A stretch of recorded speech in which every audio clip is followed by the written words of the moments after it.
Évangile de Jésus-Christ selon saint Matthieu. En ce temps-là, Jésus disait à ses apôtres : Le disciple n'est pas au-dessus de son maître, ni le serviteur au-dessus de son Seigneur. Il suffit que le disciple soit comme son maître et le serviteur comme son Seigneur. Si les gens ont traité de Belzéboul le maître de maison, ce sera bien pire pour ceux de sa maison. Ne craignez donc pas ces gens-là.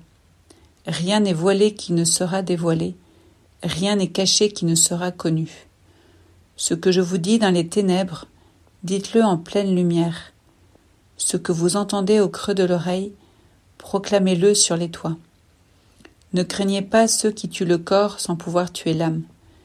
Craignez plutôt celui qui peut faire périr dans la géhenne l'âme aussi bien que le corps.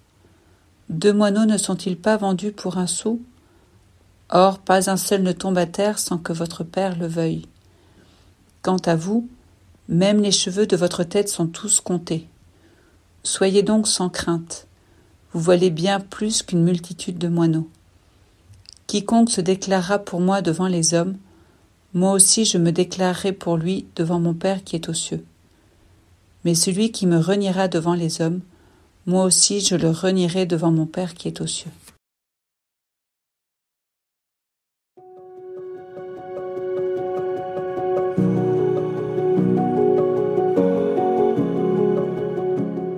Dans les consignes que Jésus donne à ses disciples envoyés en mission, il les a déjà prévenus, hier, des adversités qu'ils allaient rencontrer. Ces situations douloureuses sont le lieu où ils peuvent se rendre disponibles à l'Esprit Saint. Mais ces persécutions, dans lesquelles ils reconnaissent ce que Jésus lui-même a vécu, sont aussi le lieu où ils peuvent vérifier qu'ils sont bien du côté de Jésus et non contre lui. C'est même précisément dans ces moments plus difficiles, en particulier lorsqu'ils sont persécutés et doivent témoigner de leur foi, que se vérifie de la manière la plus claire leur attachement au Christ. Ces épreuves, lorsqu'elles se présentent, peuvent devenir paradoxalement le lieu où l'on fait l'expérience de la sollicitude de Dieu qui s'occupe de nous bien davantage qu'il ne prend soin des oiseaux du ciel. Mettons alors de côté ces inquiétudes qui peuvent nous traverser pour plonger avec plus de confiance dans notre choix pour Jésus.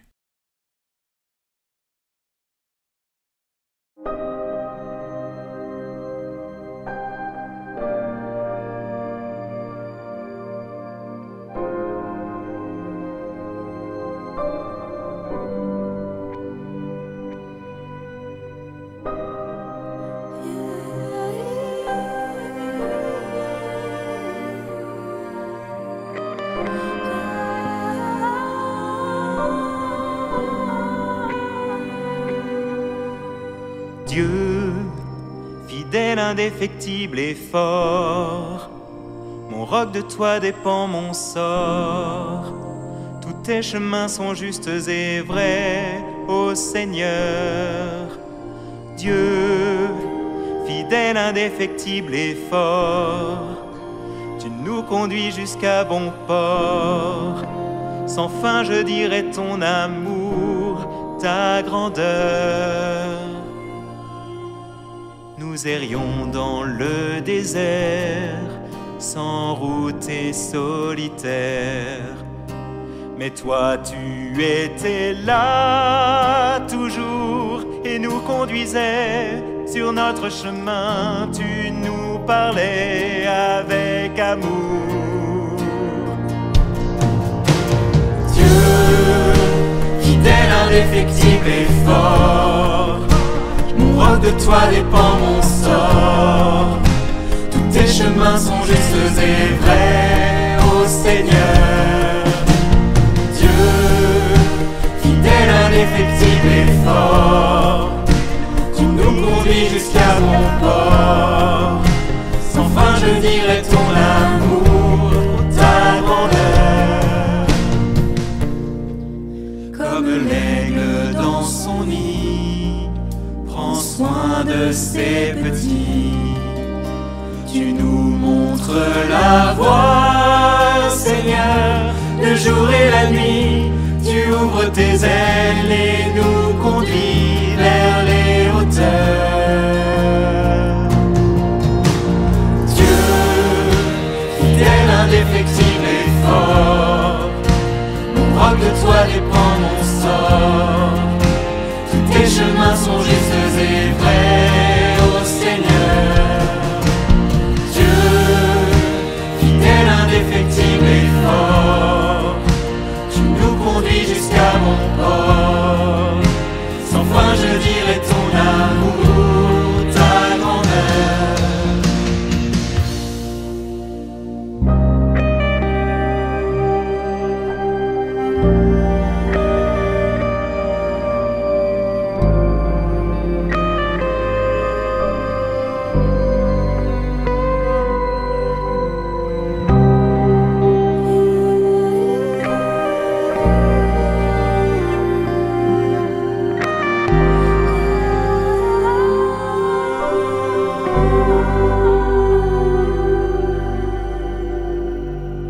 Comme pluie venant du ciel, portant la vie nouvelle, tu parles et ta parole agit quand nous l'écoutons, quand fidèlement nous la gardons, tu nous bénis.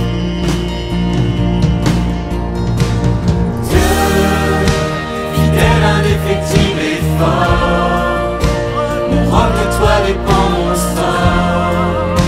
Tous tes chemins sont justes et vrais, ô Seigneur.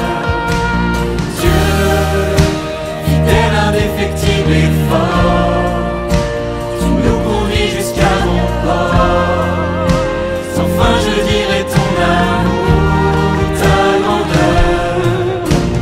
Dieu, fidèle, indéfectible et fort, mon roc de toi dépend mon sort. Tous tes chemins sont justes et vrais, ô Seigneur.